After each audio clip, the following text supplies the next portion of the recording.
Ladies and gentlemen, Chinese diplomacy has been aggressive. So aggressive that their diplomats like to call themselves wolf warriors.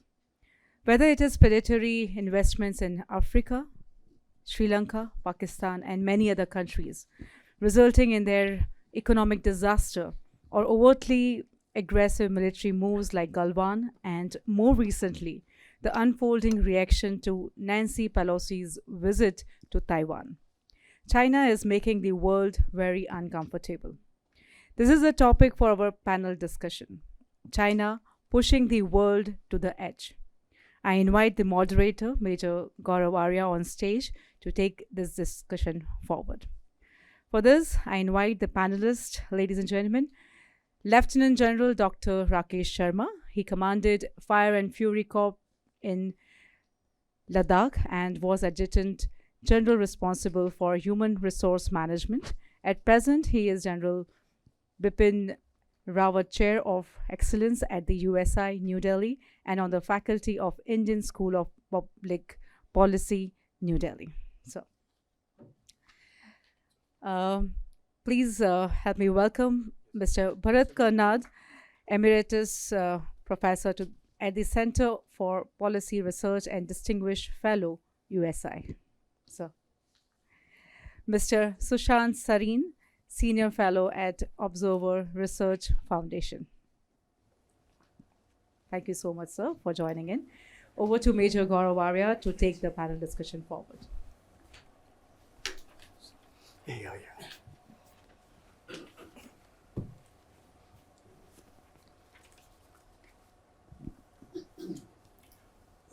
Thank you, Krishna. Ladies and gentlemen, China has been a cause of concern for everybody. You know, we spoke very briefly about Nancy Pelosi's visit to Taiwan and how China is pushing the world to somehow accept its suzerainty over Taiwan. This whole concept of one China that the world must swallow if it has to remain on the right side of China. China tried a similar thing with India in Galwan, and it has been trying to push India and other countries in the world, the countries that it can bully economically by writing big checks, countries like Pakistan, countries like Sri Lanka, and countries in Central Africa, West Africa, Laos. This is unfolding very, very fast in front of us. So somebody once told me, half jokingly, that nobody likes China. It is the Chinese money that people like. China has very little soft power approach. What China does is predatory investments. What China does is threatening. And all this is a subset of what they like to call wolf warrior diplomacy. So today's panel discussion is on China pushing the world to the edge. I have a wonderful panel. I have Lieutenant General Dr. Rakesh Sharma.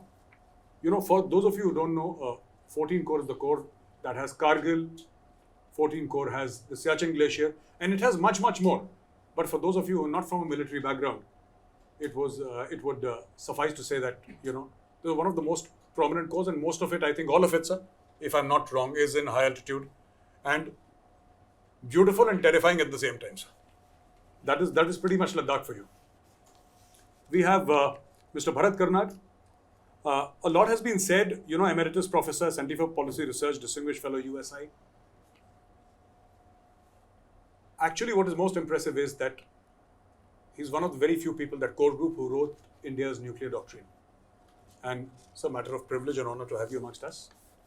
Then we have Sushant Sareen. Sushant Sareen is a Senior Fellow at the Observer Research Foundation and is the author of the book, The Jihad Factory, Pakistan's Islamic Revolution in the Making.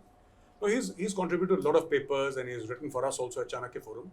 And I requested Sushant to be part of this panel simply because there is a very, very strong Pakistan linkage to China. It is almost like, you know, there was a time when people would discuss, strategic planners would say China to the east and Pakistan to the west. Now, 15 years from now, it's going to be China to the east and China to the west. Because that is the kind of inroad China has inside Pakistan. So I start off with my first question to General Rakesh Sharma. So the question is simple. Do you think that the Chinese are going to come again, sir? Along the line of actual control throughout, sir. 3,500, 3,600 kilometers. We saw them in Doklam. We saw them in East Ladakh. They are now banging on the gates in Arunachal. Uttarakhand is not far away, sir.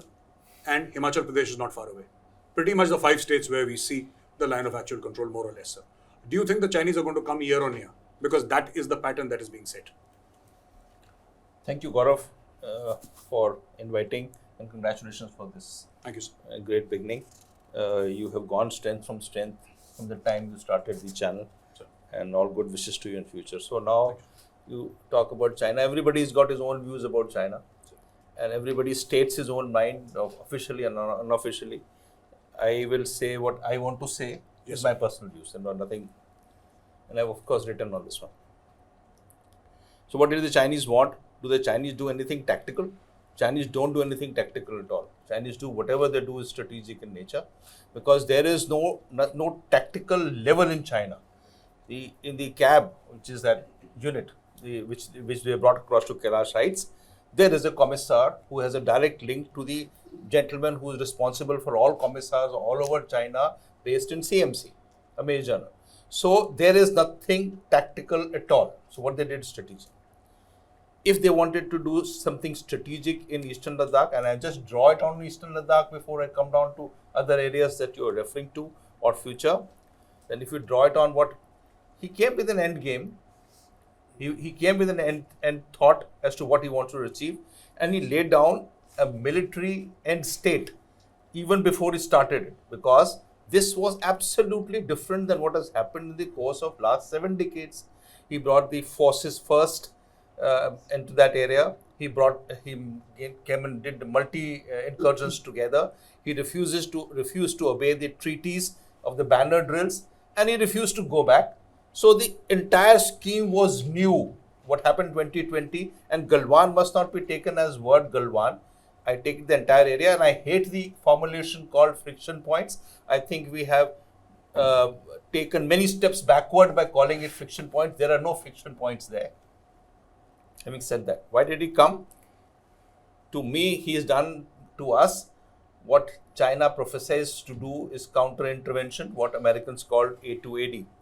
He has done an A2AD with us all over the Ladakh area, pushing us backward in any one of these areas which were prone to, in last 10, 12 years, prone to fisticuffs and fights. So he has actually created willy-nilly, push the armed forces. We call it buffer zone. You call it temporary moratorium on patrolling. Language is immaterial.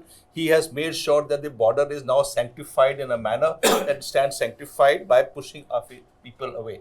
So and if you add that to what he's done in rehabilitation of villages, the new road is being building across here, he is wanting to do something firm about the line of actual control. Why?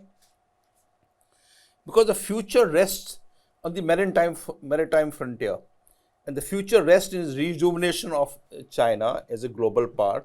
If he has to go across and exploit what he's done in the world, 100 ports across the world, $1 trillion bonds in the United States. He has assets all over the place. He has to open the maritime frontier. He has to put the land frontier at rest.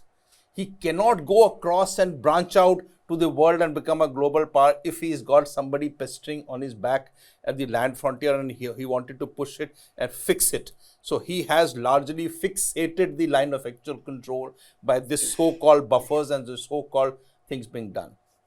Having said that, having made the base, so there is a strategic thought to the vision of 2035 and 2049 which he had laid down on doing that. And if he's done that, well, I would venture to say that if there is a competitor, it is India.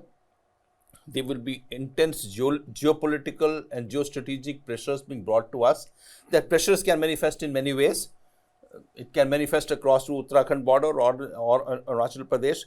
But to say that the Chinese think in a manner of launching conventional major wars and carrying 2,000 casualties back home, he has not declared his casualties from Korean War.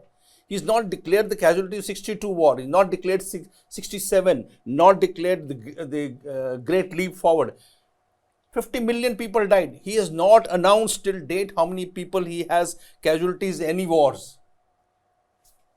There's China, which is of different caliber. We tend to calculate in our manner or in the Western thought process. I think what he means is that he has to put India into place and then venture out to his larger ambitions, which is across the world. Thank you, sir. I have Bharat Karnad with me, and I'm not letting you go without crystal gazing. And my question to you is, with the backdrop of the Ukraine and the Russia conflict, how do you see Taiwan-China unfolding? Do you think, because a conventional mindset has it that if China wants to invade, it has to put boots on the ground. Now, China's history of putting boots on the ground for the past 50 years has not been very, very good, not very successful. The last big intervention it tried was in Vietnam in '79. My question to you, sir, is what do you see China doing? Is it just going to be about military exercises, firing missiles over Taiwan, blockading Taiwan, or is it going to result in something more spectacular like putting forces there? Violation of airspace is one thing. I'm talking about kinetic operations. Do you think that is going to happen? Look, I think the Chinese are just as risk averse as India is in real terms. That said, the kind of air violations you're talking about are to the median line in the Taiwan Strait. Most of the aircraft that have intruded have just been, like the violations in Ladakh. They've come in deep, as General Sharma will attest, and not what has been put out by us, that's just border thing and this, that, and the other. So they do that as a foray and get back in. That said, I think the fact is they are in no position to mount an invasion of Taiwan. In part because the Taiwanese have a bulk force of ground-to-ship armaments. The bulk armaments in rocketry and missiles are anti-ship. If you have an invasion force coming across the Taiwan Strait, it is estimated through various war games and so on all over the world, mainly in NATO, United States and so on, that 3/4 of the invasion force would be sunk. So if you just calculate how much of a force they can put across reasonably and credibly to mount an invasion, you'll come up with a very piddling number if you take out the 3/4 of the force being taken out, with the ship sinking. So they are in no position to mount an invasion. Taiwanese know that, the Chinese know that, everybody and his uncle knows that. And that's why there's a certain level of, shall we say, assurance on the part of Taiwanese in dealing with the Beijing.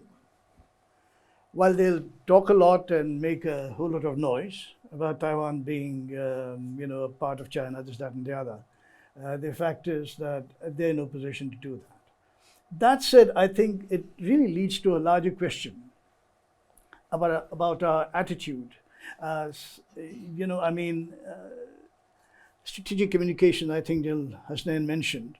The fact is, I wonder, General, how much more successful you would have been had you not, in a sense, focused your strategic communication strategy, as you outlined, on Pakistan and not China. Would you have had the same success with China had you made that? You wouldn't have, would you? This is the whole problem that we have had for 70 years, in which I'm sort of a professional Cassandra for 40 years, since I came back, and that's what I've been talking about, that if you get the main threat perception wrong, what else are you going to get right? I'm sorry. This is the basis, and I wrote a book in 2015, it's called Why India is Not a Great Power, and then my American editor suggested I put in brackets, yet. She was being hopeful. My title was just declaratory, why India was not a great power. And the implication was why it wouldn't be, because we get our basics wrong.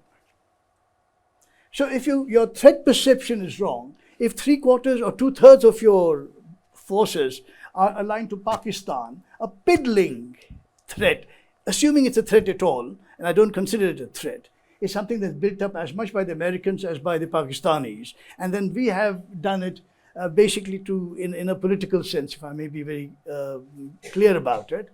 And because it serves everybody's purpose to have Pakistan, given our own, it is, as everybody knows, an externalization of the Hindu-Muslim tensions at home. So this is how you, in a sense, have the raison d'etre for that kind of threat perception. But where is China in our thinking? The army, as perhaps many of the senior army officers who Bhatia is here, I don't know whether you've gone through your archives, General, but the army first thought about an offensive mountain corps in 1979. What do you do with it? Nothing. Because you guys didn't prioritize it. So the point being that, and if you're going to have a mountain corps, 17 corps, whatever is coming up, first of all, you base it wrong, Panagar. I mean, if it's supposed to be on a thing, Co-commander sits. co-commander right there, why would you have it in Panagar? Co-commander Panagar. That's right. Why would you have it in Panagar? I mean, assuming it's an offensive, I don't want to get into the thing. We can discuss it later. The point being, the larger problem is what I'm hinting at, where we begin wrong and keep doing worse things that make it worse, the situation worse.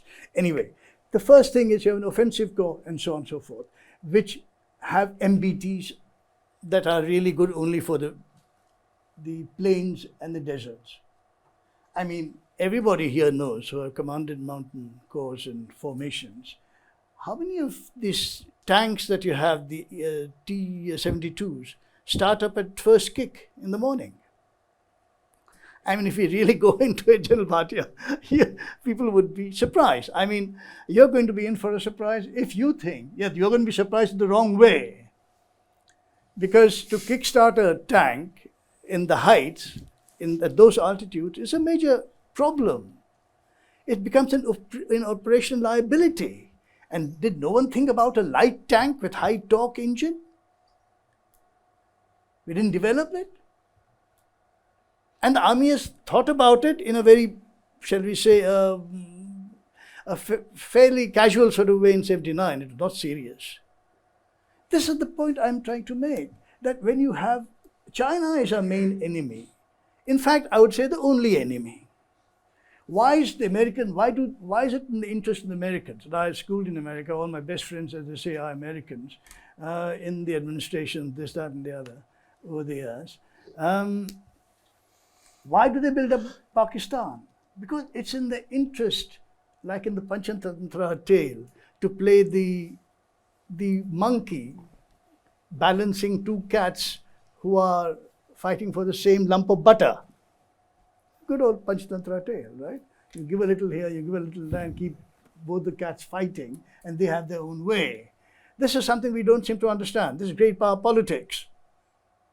If you think Pakistan's greatest success, I've argued, both military and foreign policy-wise, I've argued over 40 years now, is that India thinks Pakistan is the primary threat.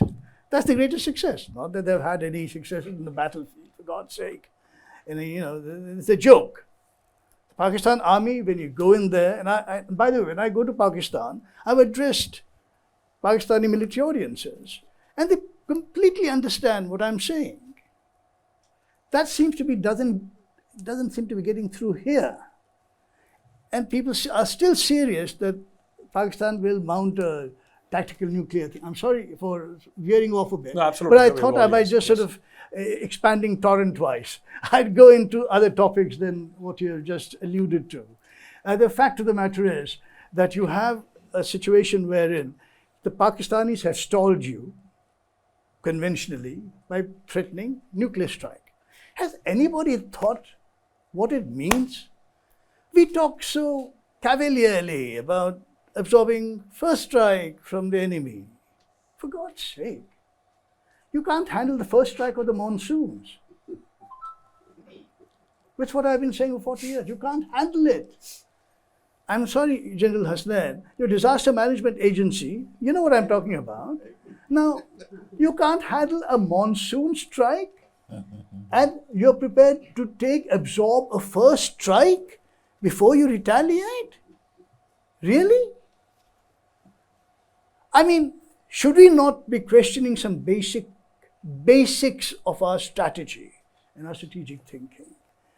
Is what I've been saying. And I've curiously, I'm supposed to be a Cassandra and a hardliner, which is ironic. I should think and imagine that the services would be fronting and in leading the charge on hardline. And I find I'm the only one who writes about it, written books about it. When I go abroad, I talk about it. When I go to Pakistan, I talk about it, that you are no threat, which hurts them immensely.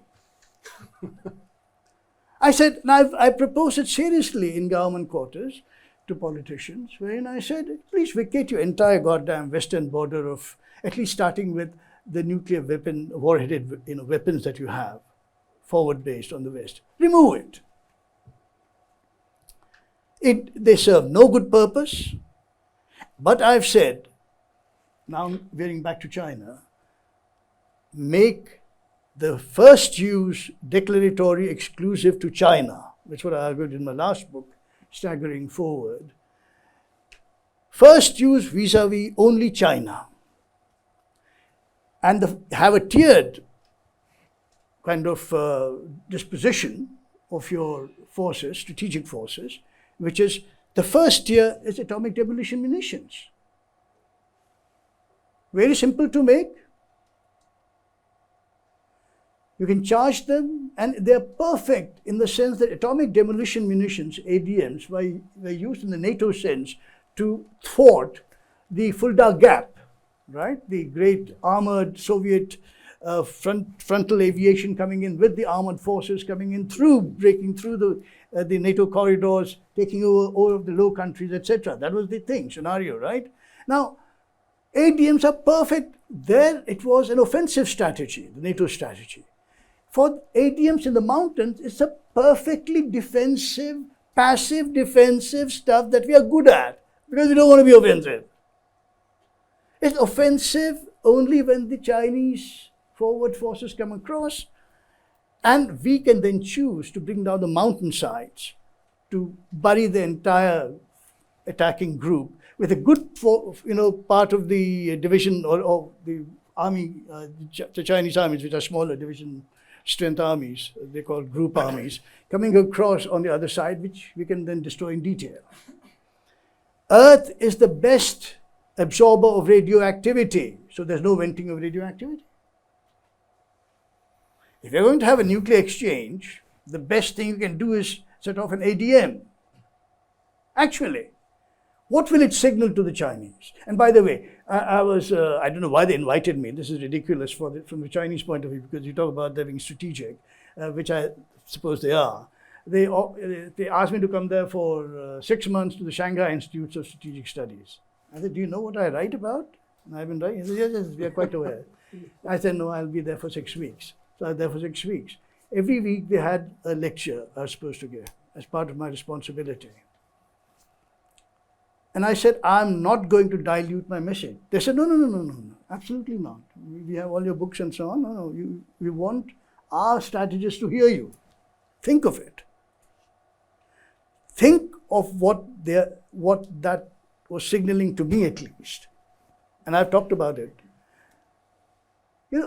It tells me that the Chinese are au fait with knowing what the hardliners are thinking. The curious thing is what perhaps they don't know is I seem to be the only hardliner in a real sense. And the military is not there to back up because unless the army in particular picks up and really begins fronting the strategy, it's not going to happen. Because once we have to begin using our tactical nuclears in an offensive way. It cannot be as we have done, passively, defensively, which is fine. When ADMs do that, then you have your second tier of, and I'll stop here, I'm so sorry, of short-range ballistic missiles warheaded, the Agni 1s, 700 kilometers. Put them right there. We can decide. The ambiguity rests in where we are going to put the ADMs, where we are going to place the first tier of the Agni 1s, etc. I think that's how you have to tackle China, frontally, centrally, openly, and say it's for China that we are militarily aligned. We do not have Pakistan as a threat. We cannot afford to build up Pakistan is a threat. However you deal with it, don't say they are a threat. They are a nuisance. Please understand the difference between a threat and a nuisance, which is what I've been trying to make, put out for years together, without success, I might add. Thank you very much, sir. And one thing stuck out in what you said, that Pakistan's greatest strategic success has been to convince the Indians that they are a threat, a plausible threat. Now, Sushant, over to you. The China-Pakistan Economic Corridor, it is a $65 billion Belt and Road Initiative flagship, which runs from China to Gwadar. And we know around 3,500 odd kilometers, if I'm not mistaken. And obviously, after Imran Khan came to power, it has stalled. Not just because of Imran Khan, but because of the ROI, because of bureaucracy, because of security threats. I'd like to ask you about the China-Pakistan Economic Corridor. No, China wants to involve a third country. It was in the news recently.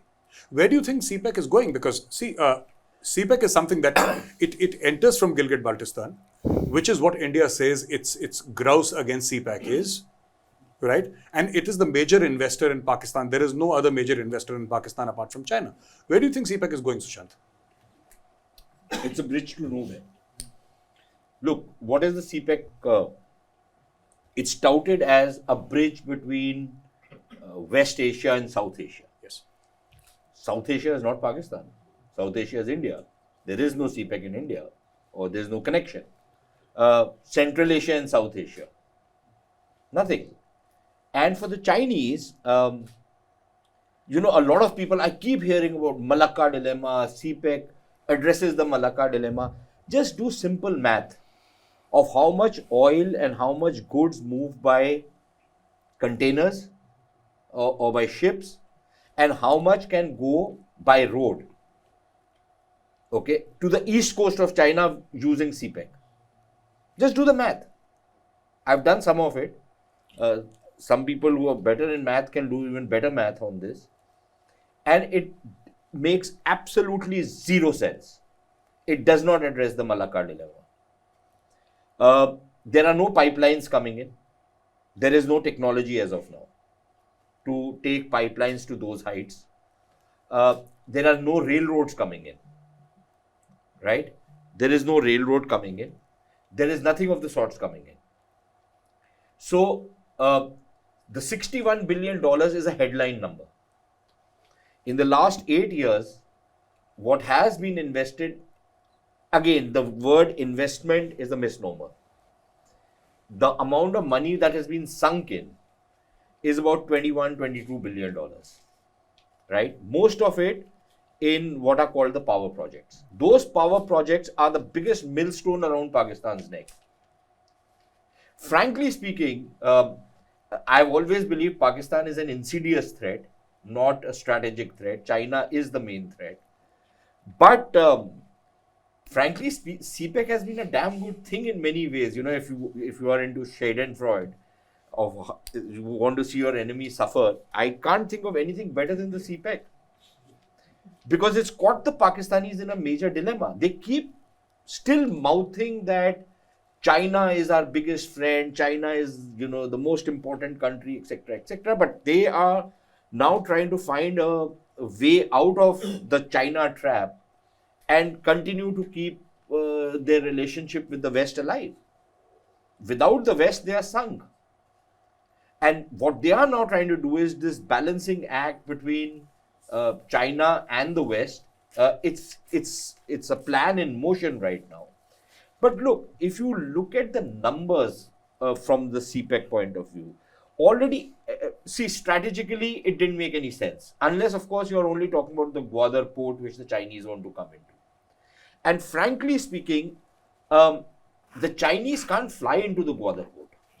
They can't come through CPEC into Gwadar port. If they want to use the Gwadar port as some kind of a naval base, Admiral Anup Singh is out here, they have to go through the Indian Ocean, which is your lake. Now, frankly, we've just made the Chinese 10 feet tall.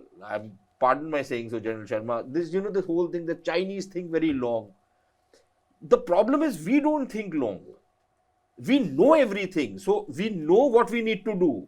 And we say it and then we sleep over it. Bharat Karnad is just talking about the mountain core, the strike core idea being floated in 1979, and then what, in 2009 or 2019 you finally come up with it 30, 40, 50 years later. When I started studying Pakistan, for example, almost 30 years to the date, the first things I was told by the doyens of that time was that, we have no real leverages inside Pakistan. 30 years later, I'm still told the same thing. Because you never wanted, you know what you need, but you never go ahead and do it. So the Chinese just go ahead and do some of those things. Let's talk about border infrastructure, for example. Let's talk about, a lot of other things. I don't want to get into the details of it, but they do it, and we have then made them 10 feet tall. The thing is that the CPEC as a economic investment is a dud investment. It does nothing for the Chinese economy, and it really does nothing for the Pakistan economy. The kind of returns that the Pakistanis have promised the Chinese are going to bankrupt Pakistan.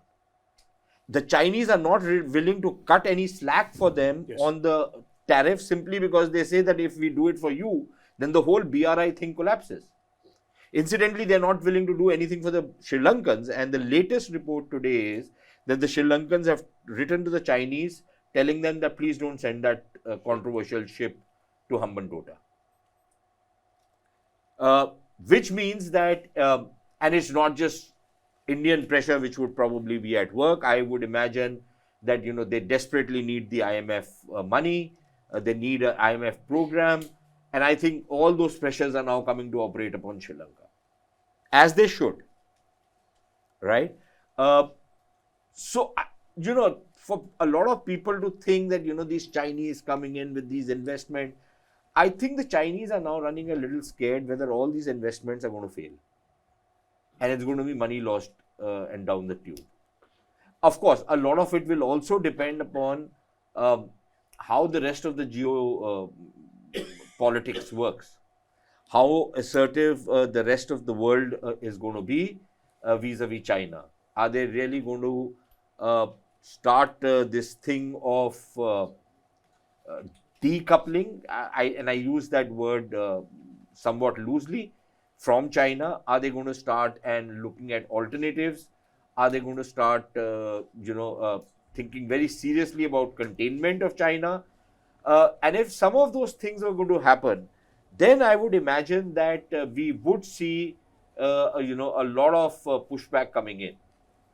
If that is not going to happen, frankly speaking, the Chinese are doing what any rising power would do. And I don't grudge them that. My problem is with other countries who never saw what was coming their way. But if I was China, I would probably want to do the same things. Why not? And a lot of this cribbing, this whole nonsense about rule-based order and all.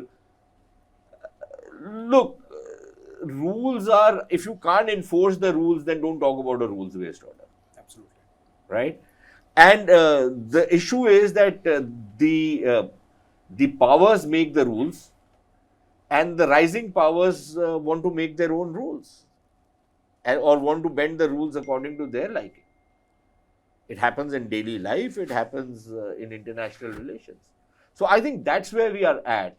And on this whole CPEC thing, like they want to go into Afghanistan. Afghanistan will become a part of CPEC. What? What is there in Afghanistan? Now somebody is going to tell me $3 trillion of lithium. Please find it and give it to me. I have not seen it. Where is it? You mean to tell me if there were $3 trillion of lithium in Afghanistan, the Americans would have left it? They've given this, they've thrown this dolly to everybody that there's three. Now everybody is going ahead for that prize. Why wouldn't the Americans take $3 trillion? Okay, Afghanistan is now going to take you to Central Asia. You can go to Central Asia in many other ways. You ask any Indian freight forwarder how he sends his goods to Central Asia, he sends it through China. He doesn't need CPEC for that. He doesn't even need Iran for that. If the Iranian route comes up, well and good. But even if it doesn't, why do we need Afghanistan? For what? Sure. So I think, there needs to be a degree of clarity on what we are talking about before, we made this CPEC into something really big. Frankly speaking, I think it's a millstone around Pakistan's neck, and it has the potential of poisoning the relationship between the two Iron brothers. Absolutely. Thank you, Sushant. Now, I'll go back to General Rakesh Sharma sir. Bharat Karnath says that China is the main threat. I think, and there is no resonance in this. We all agree China is the main threat. And Sushant says it is we who have made the Chinese 10 feet tall. Now, let's go back to 14 core, sir. Do you think that there will be, because there have been many co-commander level talks, sir. I think 15, 16, 17, I don't know, all of them without any conclusion. They have been inconclusive because possibly the Chinese wanted them to be inconclusive, sir. Do you think there is going to be action along the line of actual control? And if so, what steps should we take? Because you can't keep on firing missiles over Taiwan all day long and expect that there will be no pushback, either from the Americans or from somebody over a period of time. But here in the Himalayas, there is no Quad in the Himalayas, sir. There is no AUKUS in the Himalayas. We have to face the Chinese alone. How are we doing that in case it comes to a conflict, sir? So difficult questions, I could give a call to Xi and ask him. Now, what is modern war? We come back to fighting on the line of actual control as modern wars. Is that how even the Russians fought the Ukrainians? Or any one of these things. What is the aim of this war? What does China want? They want to capture Arunachal Pradesh? He'd be a damn idiot to take on a state like this where he'll have one more Xinjiang with him lifelong. What would he do with one more Xinjiang or one more Tibet when he takes Arunachal Pradesh? Does he want to take on Ladakh, create one more additionality to Xinjiang and Tibet autonomous region? He just wants to put us in place. And in putting on in place, there can be many type of wars that he can fight. Look at what the Russians did. They fired 200 missiles on first 24 hours. Again, on 24th of February. They targeted, even the ammunition dumps that they targeted the PGMs inside the ammunition dumps of Ukrainians. 2,800 missiles were fired in first 4 months. 25 missiles per day have been fired by the Russians. They sorted all communication out of the Ukrainian despite no cyber attack people talk about in first 24 hours. The articles published in ORF and many other places. So, if he wants to sort us out, does he want to come and capture Trishul? He'd be a damn idiot. Because there is 900 kilometers of communication trench built by us in last 2 years there. So, if he wants to sort us out, he wants to fight a war with us, he can fight a war in many ways. There is the largest fuel dump in India, in Leh, visible from satellite, right opposite the Leh Air Base. You can throw a stone at the thing and it will catch fire and the Leh Air Base will be unusable. Don't have to hit the tarmac here. So the fact is, sorry, sir? No, I'm not giving ideas.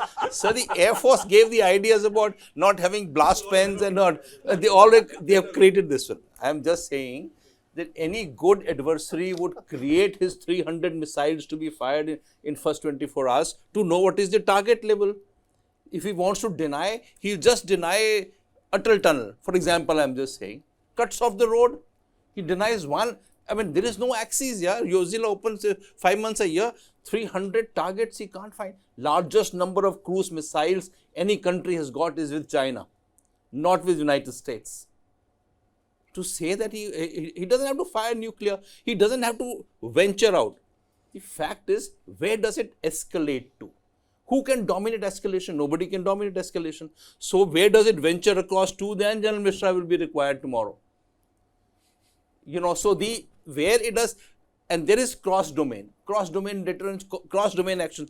So when he does A, how do we do cross-domain work and respond in a measure in which we may not be able to do so, but we will take in other domains where we can respond back. So that domains is what is essential for us to do, where the Chinese may not want to venture out in a manner across the line of actual control. We may be able to do cross-domain and take advantage of this one. So the point is that whether he wants to launch an offensive, he has the capacities to do so. Whether he'll do it, he'll be a damn fool to fight on our strength. He will want to fight on our weaknesses. We want to fight on his weaknesses and not his strengths. His weaknesses are on the border. So we have to fight on the border. We have to take advantage there. So, we have to measure it out. To say 32 divisions, these are muscle memories. We have muscle memory in Indian Army also, and armed forces also. We are stuck into what we were speaking from 1977 onwards. I caught commissioner, so I didn't know what we were speaking before 77. The fact is, we have to respond to his weaknesses, and he has to target our weaknesses, and we have plenty. We have plenty of weaknesses to put us in, and I differ with him on 10 feet tall. This is also muscle memory. 10 feet tall has been spoken and written about in last 30 years so many times. Is he 10 feet tall in CEMA, which is CEMA, which I am saying, cyber and electromagnetic spectrum, CEMA. Well, he is 10 feet tall in CEMA. We are not even started off. We are not even taken off. We may talk a lot. Who handles offensive cyber in India? You say NTRO. You ask NTRO who handles it, they'll say Defense Cyber Agency. Nobody knows who handles cyber in India, offensive cyber. Fact. Please record it or don't record it. This is truth across available. On an electromagnetic spectrum, Russians switched off all satellites communication in the first 24 hours. If Elon Musk had not come back to support Ukrainians, they would have been out of communication. It's only Starlink terminals and that he provided, and even today he is speaking on Starlink terminals. Can the Chinese do so? They can do that and much more. So I think this war, when we talk about next war on the line of actual control, we think about marauding people coming across with tanks and with you name it, and you coming across there. Sometimes, of course, I'm a Pongo. I feel is that all this pressure on the line of actual control is to make sure our Navy doesn't develop. So, which brings me to the next question. Mr. Bharat Karnad wrote a wonderful article for us, which went viral, and not many people from the Navy liked it. He wrote on the aircraft carrier. And I was going to ask some other question, but... Aircraft carrier is not Navy. It's one part of Navy. No, so he wrote an article on not on the Navy, sir, but on the aircraft carrier. And I'm going to take this opportunity and ask him, sir. The second one has been commissioned for all practical purposes. And we are going to get the planes also. I'd like to ask you, what do you feel about this? And we'd like a detailed answer, because your article, and there was a response from Navy veterans, and it was a brilliant response, and I totally agreed with them. But Admiral Chauhan, sir. Look, I'm very glad they read the piece in your forum, but I've been saying again for 30 years, and it has been very greatly detailed, in far greater detail, in why India is not great power yet. The fact of the matter is, let's put it this way. The effectiveness of a carrier-borne navy depends entirely on the number of ships you have. Anup would bear me out. Any honest reckoning with naval power, maritime power, the basic is this. An aircraft carrier requires protection of its own. It has to have an escort flotilla. if you use the US Navy as standard, you have 8 destroyers, frigates with one nuclear submarine picket, another as backup. This is just for one carrier. Do we have that strength of ships, Admiral? Ille, right? Now, right, you can build up. That's a very separate thing. You see, my point is very simple. A carrier takes away a very large fraction of your fleet in protection. So the question becomes, do you need sea control, or are you into what is what's the other thing? You're either into sea control, or you have localized air defense. Air defense, because you do not have aircraft off carrier desks with any range to do distant targeting or strikes. So look at how you are hurt a number of different ways. If you have now 3 carriers, you have your Vikramaditya, then you have the other thing, Vikrant, coming in. You have third Vishal somewhere in the works. And you are then going to have what? If you take at minimum 6 in the ships as escort flotilla, forget the American standard of 8 ships, 6 ships, which I think is what your thing is, configuration is. Then you have how many capital ships? 50? You have very simple arithmetic, right? You take away 6 plus 6, the next carrier, plus 6 more when they come. That accounts for virtually the most of your fleet. What kind of sea presence are you going to have? Sea control is one thing. Sea presence is another. India at this point in time requires sea presence. A flotilla of 2, a destroyer and a frigate going out to, off Campbell Bay in the Andaman Sea. A flotilla of 2 ships being in the new Philippine, Indonesian base that we are developing on the wrong side of the waters, unfortunately. Not on the right side, not on the South China Sea side, but the Indonesians were unwilling to give us the most strategic base that we asked for. We haven't built up with any urgency Agalega, north and south in Mauritius. Mozambique approached us, as Anup, you're aware, in 2001 to not just found the Navy, but to officer the Navy. Is that right? And we didn't take it up. We didn't take it up.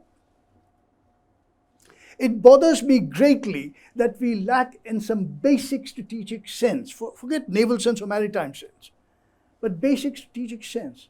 If you could have controlled Mozambique, and they still offer you the northern Mozambican coast, we have our radar stations or whatever there. We have a good grid. But the fact is you have to have a presence, not just PVs running around and some radar men here, there, everywhere, but actual flotillas based outside, not mainland. Because the whole idea of offensive is that you have distant placement of your forces, which we don't have. Everything is Karwar, Visakhapatnam. Arey Baba, these are home ports. Get going on your forward presence. Agalega, Mauritius, that's Mauritius, Seychelles, northern Mozambique coast. Campbell Bay, build up. We have access to Port Huron on the Horn of Africa. Place your ships there. They don't need to be in Karwar. Doing what? Squat. Twiddling thumbs. Get going. If you, even with your mind, whatever ship strength you have, place them forward, not back there on homeland quarters. What good will that kind of stationing do? How are you intimidating the Chinese, for God's sake, with your basing presence right now? I don't get it. I'm into strategic matters. I'm not a naval person, but I know enough of how fleets are handled, what the disposition of forces should be to have the greatest impact on the adversary. This is where we fail. I'm sorry. And I look at all the think tanks sponsored by the services. I look at the writings. I don't see it. So what kind of research and thinking are they doing actually? And finally, I'll end on this note, Major, if you permit me. Please, sir. When I liaise with the political class, political leaders, I say कि ये क्या कर रहे हैं आप लोग? He says, Mr. Karnat, that's the advice we get from the professionals.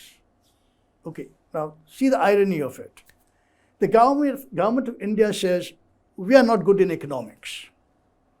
We have no great ideas. We are not, these are all generalists coming out of Stephens or somewhere, get into IAS. 40 years later, they are supposed to be doing something in trade and commerce and this, that, and the other, and manning defense, right? Okay. Now, the fact of the matter is, why is it that the government of India has been very open to having outside experts like Montek Ahluwalia, like others who have been brought in because the government of India has the expertise nahi hai of the kind that we need. They have been brought in. When I asked them, why don't you have the same kind of thing in defense? Right? Their thing is, but we rely on the military professionals to advise us, which is reasonable. Then the question becomes, what's the quality of advice they get, isn't it? What's the quality of advice they get? If we keep making the same mistakes and we learn nothing, and we then expose ourselves to adversity, in particular China. Now, China is remarkably forward-looking, as I think the journalist mentioned. Very strategic minded. I've liaised with them over the years with their arms control honchos in Geneva and elsewhere over time. And they're very, very clever. And they have enormous backup. I remember the great Shankwa, the arms control man in Geneva at something. He had answers for it. All he had to look, whenever I posed any questions, was to look to his assistant or his flag, and he'll give him a page. To the ye answer, ye bolna. And he'd have an answer. It didn't matter that he didn't know himself at the point in time. He'd say, Mr. Karnat, give me a moment. I'll make a thing I'm having tea or something, and the young fellow will come. This is what you have to say. He'll come right back and say it. I never saw any such backup at our missions and our ambassadors and so on. We have no expertise worth anything in the MEA. I'm sorry, General Hasnain, that bears out your thing in communications, but they have no expertise in any other thing either. And yet they decide how many officers have to be placed where, whether you have to allow officers to go, military attaches, where, whether you have to be sent out on training missions. They decide. How do they decide? So we have some fundamental problems that we haven't solved over 75 years or whatever it is. And we are good at just bumbling through, just muddling through and hoping that somehow it'll be good enough. I'm sorry. Cyber, the less said the better. What little I know, I'm appalled. So, I'm frustrated also. One of my basic things is frustrations as to how, and I'm sorry to say that the military is very much complicit in creating the problems that we face. To be very honest, and I've always been honest with our people because I do not, that's why I'm a professional Cassandra. That's what I've said I am. But I've always been proven right. Because as a pessimist, you cannot be proved wrong when things go wrong. An optimist, you can be seen to be being too much of an optimist. But because things generally statistically go bad more than they go good, I'm rarely wrong. So, but why is it that we do not correct something that we all know? What I'm saying is not unknown. So why do we give the advice that the military is asked to give? Why do we give the advice that the politicians seek? Because they can turn it back on you and say, but ye to hame professionals ne diya advice. What do you say? Except, as I said, then to question the military advice they get. Look on the brighter side, so there are two Stephanians in this room, and none of us are economists, by the way. Both are former army, General Hasnain and myself. Okay, Sushant, this is the last question, and then we'll move on to No, a good thing. You therefore do less harm. Absolutely. Well taken, sir. As somebody from across the road, I agree. Yes. Okay. All right. This is the last question for the day to Sushant Sareen, after which we'll take 2 questions and then move to the next part of the program. Now, Sushant, the Federation of Pakistan Chambers of Commerce and Industry, there was a paper 2-3 years back in which they said that, in Balochistan, the Baloch will be a minority population, which they already are, by the way. The Pashtuns are more than 60% in Balochistan. But they're saying there will be more Chinese than there will be Baloch inside Balochistan. And, the Federation of Pakistan Chambers of Commerce and Industry wrote that paper. They had to take it down from the internet. I'd like your views on it. And you said CPAC had stalled, and we've all read that CPAC had stalled. But, colonies upon colonies of Chinese workers have been created, right down from cement to the nuts and bolts are being imported. And the Pakistanis at least are not stopping, with Shehbaz Sharif coming in as Prime Minister. I don't know if Imran Khan comes again, he'll put a spanner in the works. But for today, they're doing everything that they can, and the right noises are coming out of Beijing that we want CPAC restarted. So let us say there is a dominoes effect and nobody wants the Belt and Road Initiative. One collapses, everybody else says, hame bhi loan mein chhoot do. Or, give us the same facility which you brought out. My question to you specifically is, how is this a threat? Having, as I said, the Chinese to the east and Chinese to the west, you have such a significant number of Chinese inside Balochistan. And while we may not share a border with Balochistan, it's right next door. Sushant. Okay, so I'll just link it up with what General Sharma challenged me on. When I say that, we made the Chinese 10 feet tall. Look, everything which we have heard today, what Bharat Karnad has said, what General Sharma has said, and what General Hasnain, for example, it's not that we don't know what we need to do. It's not that we don't know what are the lacunae we need to fill. Our problem is that, and it's not that we can't see what will happen 20, 30, 40 years from now. We can, just like the Chinese can. The only difference is that when we see that far, then we say, yaar, bahut dur hai, abhi baad mein kar lenge. The Chinese say that, okay, fine, let's start preparing for it. That is where we are lacking. It's not that the Chinese are far more brilliant, some kind of geniuses come from the world. It is the same China which had the bloody Great Leap Forward. Right? I have not heard of anything more bizarre than that. Yes. We can give mistake after mistake after mistake which the Chinese have made. If they were such a great people, then, they would not be making all those mistakes. The question is not of not anticipating and not having foresight. The question is of not doing anything about it.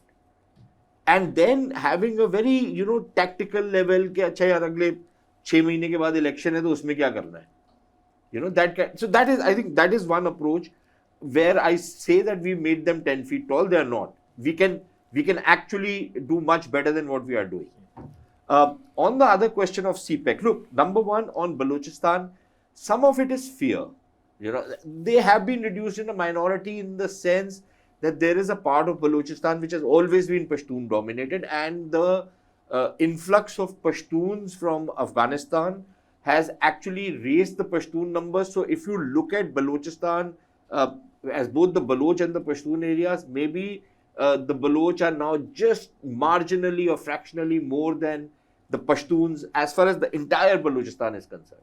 But I think there is still, in large parts of Balochistan, which were essentially Baloch dominated, I think they remain predominantly Baloch, except for some areas in eastern Balochistan, Lasbela, and those areas where there has been an influx of people from Sindh and Punjab, couple of other areas. But by and large, the Baloch still retain a majority in the areas which are traditionally Baloch. One. Second, yes, there are these Chinese colonies coming, and which is why when I said, when I was talking about CPEC and I said that to call it an investment is a misnomer. An investment is that a company comes in and says, I'm going to put in $500 million. It is hiring people from the country it is investing in. It is buying cement. It is buying steel. It is buying expertise. It is hiring professionals from within that country. It is doing all of that. That is an investment. investment is not that all the financial transactions take place in China. The stuff is lifted up and brought in to Pakistan. If you look at the Pakistan Board of Investment numbers, it shows an investment of every year about $2 billion. Even if you add $2 billion, and those investments are coming from all over the place, Norway's invested something, somebody else has invested something. It's small investment, 30, 40, 50, sometimes 100, $150 million. Where is the Chinese investment showing on the Board of Investment sheet?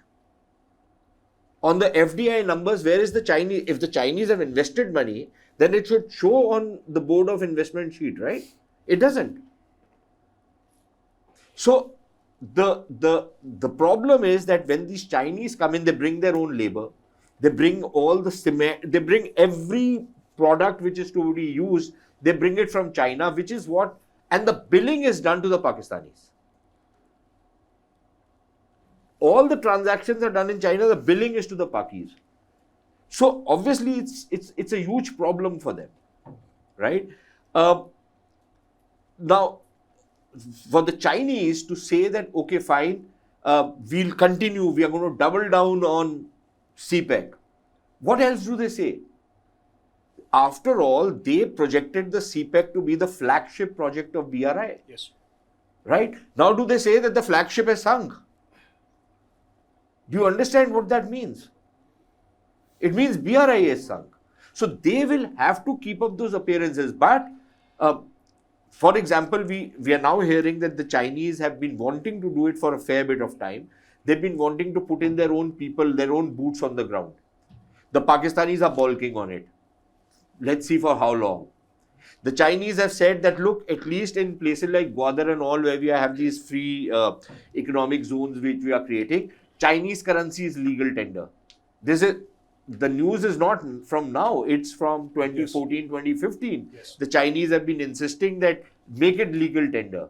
The Pakistanis have been balking on it. So it's not, now the Pakistani revenue model is that, look, let's take whatever we can from the Chinese, jab वापस करना होगा तब की तब देखेंगे, right? But the Pakistanis are very shy of some of the Chinese demands. How much they can resist is a question mark. Eventually, they might have to give in unless somebody else is willing to pick up the tab. And I don't see much of an appetite in rest of the world from picking up the tab, especially because I think it is somewhat clear to many people in the West as well that beyond a point, the Pakistanis will not go with the West. They will rather cast their lot with the Chinese. So the Chinese presence is likely to increase in Pakistan. Economically, perhaps not so much, because I think that's a losing proposition. But maybe they'll take that loss, if not for anything else, because it furthers, the kind of strategic game plan which they have, that they want a presence in the Arabian Sea. They want to have a presence in Gwadar. They want to control the sea lanes running out from the oil markets on which they are heavily dependent. So I think that process is not ending anytime soon. But will the Chinese, the numbers, look, the more the Chinese colonies grow, especially in places like Balochistan and others, even in Punjab for that matter, I think the more the resentment is going to be, and the more the Chinese will become vulnerable to attacks and to threats and all sorts of other things. Especially given the fact that there is a cultural and there is a civilizational conflict which is underlying the China-Pakistan axis. That conflict should not entirely be, written off. Don't think that will not matter, especially given the kind of mindset which is there in Pakistan right now, that you even now have mattresses which are Islamic mattresses, right? Gadda jo hota hai na, somebody has advertised a new mattress which says a fully Islamic mattress. So if you have that kind of a mindset, then somewhere along the line there is a conflict which is written into this relationship. How much they can control it, they have managed it fairly well so far. But for how long, how much, given the kind of trends which are emerging from inside Pakistan, Incidentally, sir, one thing I must say, and I agree with you largely, 90% on the ISPR's ability to, capture the social media and all. But just look how that same demon has turned on its creator. It's been a Frankenstein monster. That the same guys which the ISPR had promoted and trained to troll everybody and to spread the message is today targeting the Pakistan army and the current leadership of Pakistan, including the ISPR. For example, this helicopter crash which happened. They blamed it on the GHQ. Right? I can give you so many other things and it's the same lot which was holding up the flag which is now targeting the Pakistan army. So, they are smart up to a point, but there are serious problems out there as well. Yes. Thank you, Sushant. And before I go on to the question and answers, we have time for just two questions. There is a beautiful article, which came out on 29th of July 2022, written by a Pakistani called Uzair Yunus. And it's been quoted extensively in the Indian media. And the article is, Pakistan's days of extracting geopolitical rent are over. What next? And I think this has been covered in the Statesman, the Times of India. Wonderful, beautiful article for those people who follow Pakistan. Now, I have, if I can have questions, please, from the audience. And please name the panelists to whom you're asking the question. Yes, sir. Basically, to Sushant and General Rakesh, it's very well known, the depth diplomacy of China. In fact, how it doesn't affect China if the Pakistan is thinking. In fact, they are getting their foothold right. They are getting their boots on ground.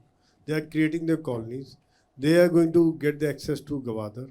We have seen their depth diplomacy, which resulted in Sri Lanka, whether it is Hambantota or cricket stadium, Djibouti, or in Africa, the kind of investment they have done, 126 billion. What's the counter to this? They are using their money power. They are flexing their money power and creating. In fact, now they are making use of weak governments, and ultimately forcing them to follow their policy, design their policies as per China. What's the counter to this? No, so like I said earlier, the Chinese are doing nothing which imperial powers or colonial powers have not done in the past. Greed is something everybody wants to exploit. The Chinese have exploited the greed of the Rajapakshes, for example. They've exploited the greed of many of the African leaders and gone ahead with those projects. Sometimes you appeal to the vanity of many people that I'll build this really nice, long, sexy railway line which will change the face of this place. And you go in for that railway line without realizing that there's a payback. For example, the Hambantota port. For example, the Gaul-Colombo highway. A number of other projects I can list out for you, which really sound great on paper, but then they are not economically viable, right? They have absolutely no viability. So, look, but every action also has a reaction. Now, for example, the bankruptcy in Sri Lanka, I think, as long as a country remains on some kind of, is able to service its loans, debt, is vulnerable, wants to avoid default, is vulnerable on a range of issues, it is possible to keep squeezing it. But how much do you squeeze Sri Lanka now? Right? They've already defaulted. It's as bad as it can be. For them to come out of it, they don't need the Chinese as much as they need others. And I think they are very wary of going to the Chinese. What they want is restructuring of debt, which the Chinese are not ready to do. What does that do? Which creates a lot of bad blood. And this report, which has just come in the morning, that the Lankans have written to the Chinese that please don't send that ship. Yeah, that ship, yes. Right? Because when the Hambantota port was given to the Chinese company, the Sri Lankans did not lose sovereignty over the port. They did not surrender sovereignty, number one. Number two, it was part of that deal that this will not be used for any military purpose. So if the Sri Lankans are now asserting themselves, would they have been able to assert themselves had the default not happened and the Chinese were still coming in with lots of money? And the Lankans did not need to go to the IMF, for example. They did not need the support of the rest of the West. So it's not so much of deft diplomacy. It is that the Chinese had tons of money and they were willing to invest it for what they thought would serve their interests. It was partly to give a fillip to their own economy, but it is also a part of their larger geopolitical ambitions and to have a global footprint kind of a thing. And why are we talking only about this area? They've gone into Latin America, right? And they have they built huge influences over Latin America. But even out there, for example, they went and invested money in Venezuela, they lost it. They've suffered massive losses on Venezuela. They've suffered massive losses in other countries. So it's not all hunky-dory as far as the Chinese are concerned that whatever they touch, they turn to gold. It's not exactly like that. And then pushback starts coming somewhere along the line.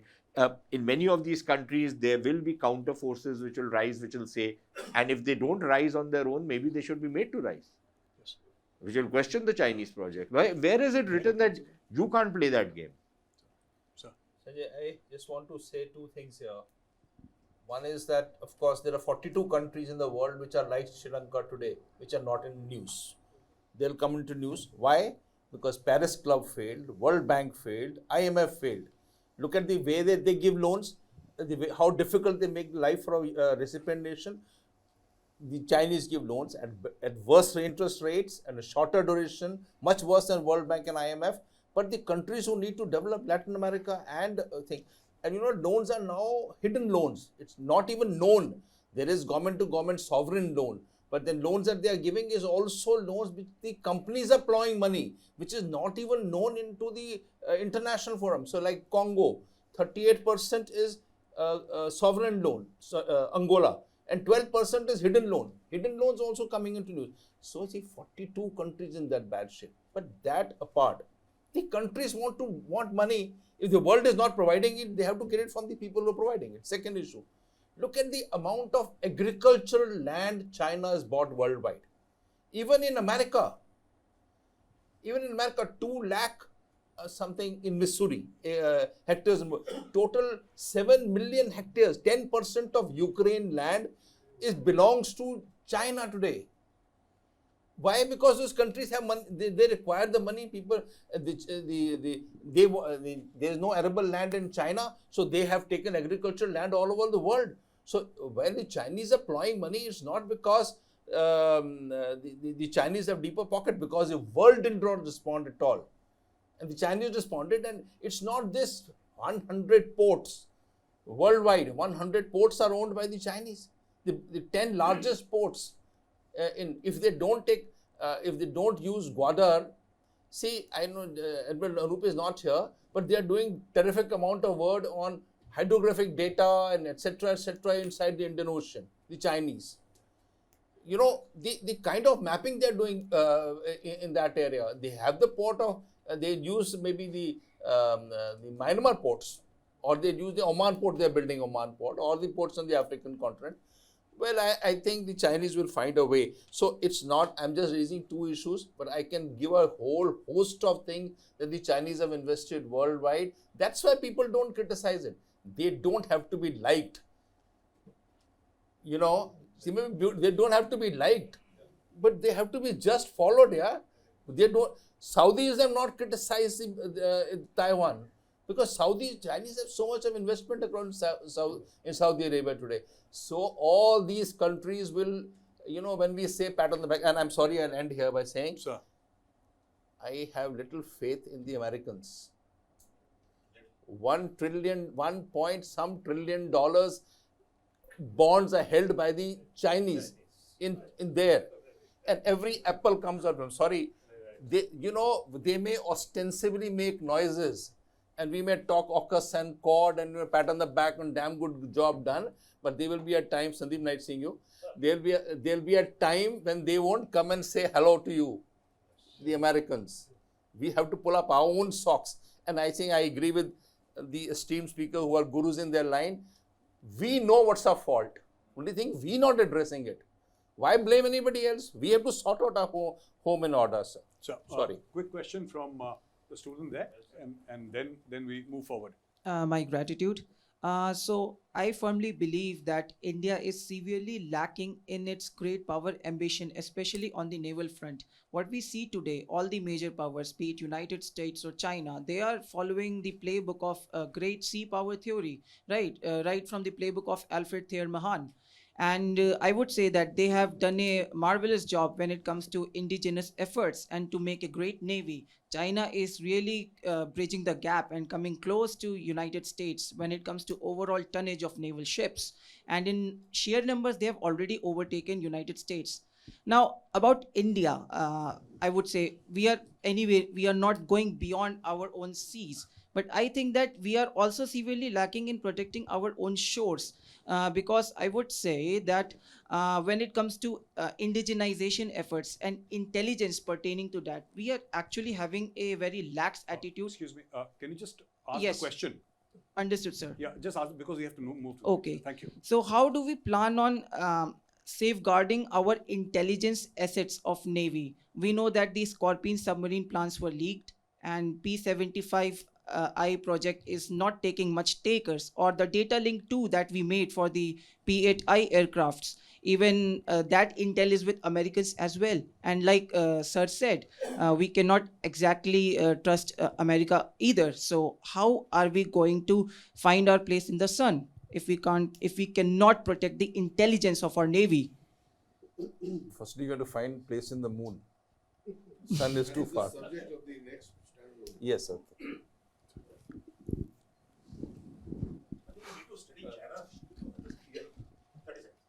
Study China's sharp power and how it practices this.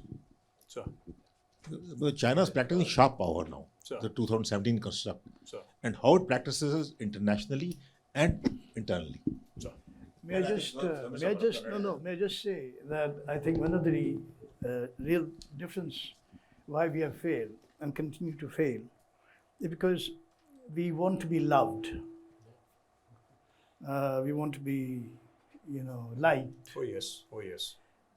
We don't want to be feared or respected. China wants to be feared, and therefore they win respect. We want to be loved and liked. We neither get loved nor are liked. That's a fact of life. The US doesn't give wit about anybody.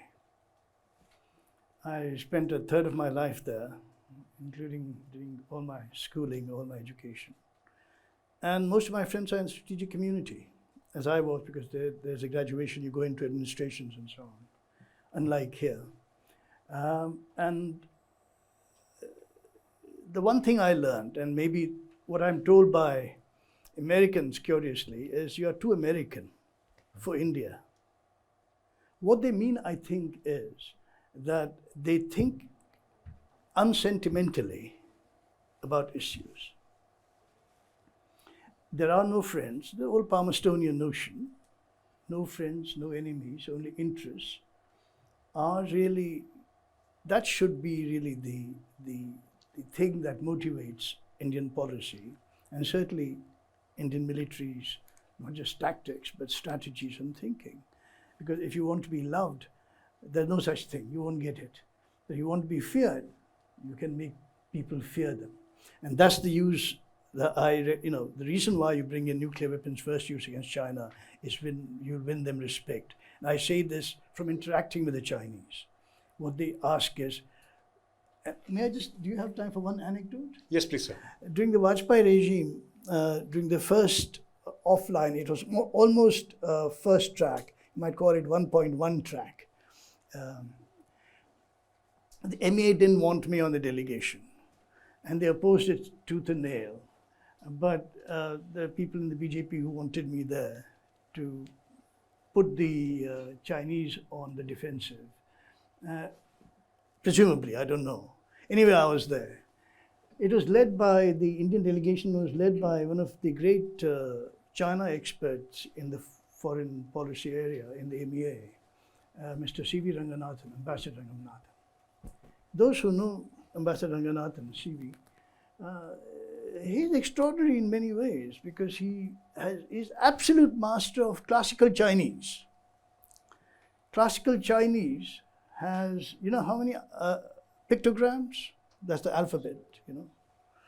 The Mandarin has 3,600 pictograms about. Not that their language is pictograms, right? They literally draw. The classical Chinese have 36,000. And CV, I think, knows 37,000. Because when he opened the plenary in Shanghai, our first meeting was in Shanghai, and he visits me the evening before. He said, Bharat, you know, the Chinese like delicacy of statement. So I said, Ambassador, you use your rapier if you must. I'll come in with a broadsword. So the thing was, it so happened I was in the first panel. So CV went on with his classical Chinese, which the Chinese could not understand.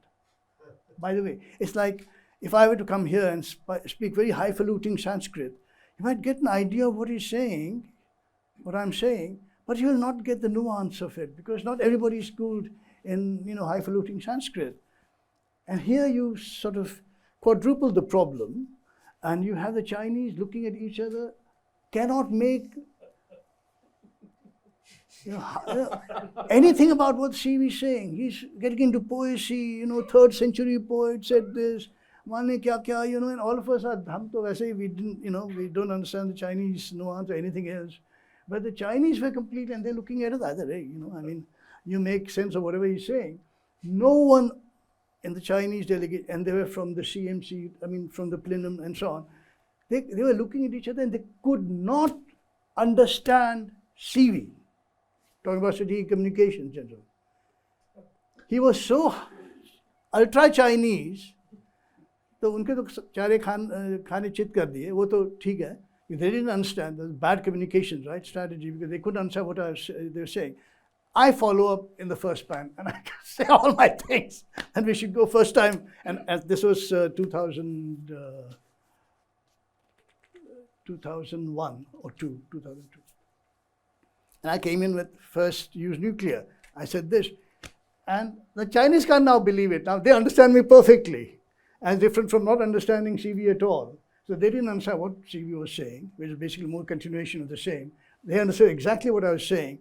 And at the tea time or break and so on, all the generals and all those people who were there, the poobahs in the Chinese hierarchy, were crowding around. And you know what their point was? And this was central to also when I went to Shanghai and was addressing. He said, but would the government actually do what you're saying? The crux of it. They got it. I said, you just have to await a government that's very strong-minded, strong-willed, and knows what's what, and knows how to handle you. And you can do it. So there was a sigh of relief virtually. You can experience it. होने वाला नहीं है. So this is the real thing. So, you know, sometimes I think the point to make is that we don't sometimes know our own strength. Then again, we don't always take advantage of the opportunities given us. May I make a small point? Yes, sir. Just one observation. One minute. Sir. Right. This observation is about self-criticism, you know, bearing the weaknesses of our system is very good, very positive. But self-flagellation is not good. Sitting here in the audience, what strategic communication that, you know, Atta had mentioned goes on between the chiefs, CDS, and the political leadership, be it the PM or the RM or the finance minister, external affairs minister, home minister, etc., is something strategic communication which is a secret, and it will remain a secret within the chests of all the leaders, military leaders, and it will never be leaked out. So there is no need to make any observation saying that the armed forces leadership do not know anything. This is my observation. Thank you. Right. Thanks. Thank you, gentlemen. Indeed, a wonderful session. And judging by the reaction of the audience, it was a successful one. Thank you so much, Lieutenant General Dr. Rakesh Sharma, Mr. Bharat Karnad, Mr. Sushant Sareen, and wonderfully moderated by Major Gaurav Arya. Thank you so much.